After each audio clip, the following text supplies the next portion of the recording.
Уважаемые друзья, тема моего выступления — ситуация на Донбассе и ход специальной военной операции по его освобождению от неонацистского режима, захватившего власть на Украине в 2014 году.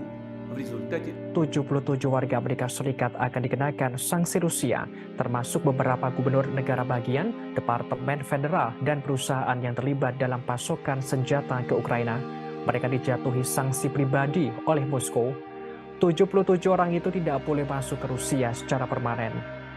77 orang Amerika Serikat itu diantaranya ada Gubernur Alabama Ellen Ivey, Gubernur Massachusetts Charlie Baker, pemimpin pengembangan bisnis Leodos, dan pensiunan Letnan Jenderal Angkatan Udara William Bender. Selain itu ada Sekretaris Negara Bagian Michigan, Jocelyn Benson, Gubernur Dakota Utara Doug Burgum, Putri mantan Ketua Parlemen Amerika Serikat Nancy Pelosi, Christine Pelosi, mantan atas militer Kedutaan Besar Amerika Serikat di Rusia, dan pensiunan Brigadir Jenderal Peter Schwab, serta banyak lainnya. Kementerian Luar Negeri Rusia menerangkan sanksi Amerika Serikat yang dijatuhkan ke Rusia akan menjadi bumerang bagi Washington. Sehingga menurutnya setiap tindakan bermusuhan dengan Rusia akan mendapatkan konsekuensinya. Sebagaimana diketahui, Amerika Serikat terakhir memperpanjang sanksi terhadap Rusia pada awal Februari. Sanksi dijatuhkan pada 10 individu dan 12 perusahaan yang diduga terkait dengan kompleks industri militer Rusia.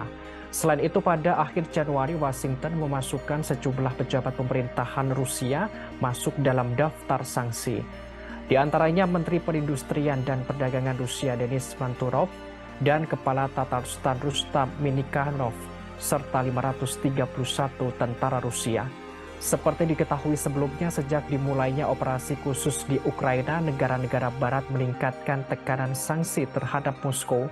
Namun demikian, semua ini terutama menyebabkan harga listrik, bahan bakar, dan makanan yang lebih tinggi di Eropa dan Amerika Serikat.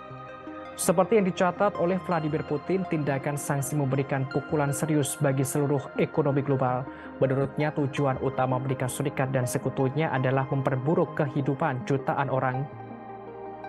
Pada saat yang sama, Presiden Rusia menekankan stabilitas keuangan Rusia tidak dapat dirusak dengan sanksi. Justru, ekonomi Eropa sendiri menemui jalan buntu dan kelimpungan akibat sanksi yang dijatuhkan. Bahkan belakangan ini, Dewan Eropa secara mengejutkan mengakui kesulitan menjatuhkan sanksi ke Rusia. Padahal sebelumnya Uni Eropa terus memberikan paket sanksi ke Rusia bertubi-tubi.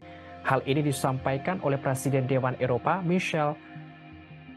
Ia mengaku kesulitan menerapkan sanksi ke Rusia daripada sebelumnya. Diakuinya, keluhan itu dibahas setiap diskusi tentang sanksi terhadap Federasi Rusia belakangan ini.